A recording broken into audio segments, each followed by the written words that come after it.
Hi అండి, అందరికీ నమస్తే. మేమైతే 72 అడుగుల వినాయకుడిని చూడ్డానికి విద్యాధరపురం అయితే వచ్చామండి. ఈ గణేశాన్ని ప్రతిష్ఠించేటప్పుడు వాటర్ పైపులతో పాటుకి ప్రతిష్ఠించారండి. ఇది ఇక్కడికిక్కడే నిమగ్నం అయితే చేస్తారు. అన్ని విగ్రహాలైతే మనం చెరువుల్లోనూ నదుల్లోనూ నిమగ్నం చేస్తే ఇదైతే ఇక్కడికిక్కడే నిమగ్నం చేసి ఈ మట్టిని మనకి ప్రసాదంగా అయితే పంచుతారని విన్నాను. చూసారా, మా వాడు వేషాలు అప్పుడే స్టార్ట్ చేసేసాడు.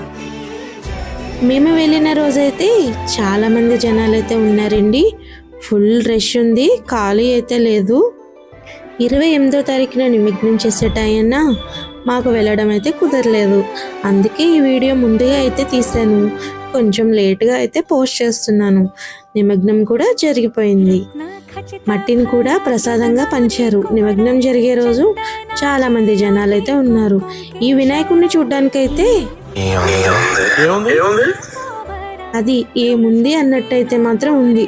2 కళ్ళు అయితే సరిపోలేదండి. చాలా భారీ విగ్రహం, 72 అడుగులంటే మాటలా.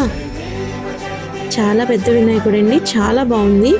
పైన చంద్రుడు, కింద వినాయకుడు, చాలా బాగుంది. చూడడానికి ఆ వ్యూ చాలా బాగా అనిపించింది.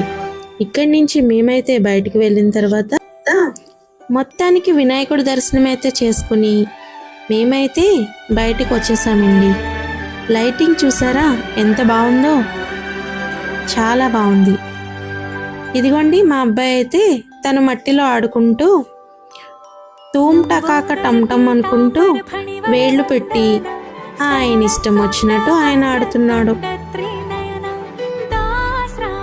అదిగోండి, ఇంకా నడువు నాన్న ఇంటికి అంటే వాడన్నాడు,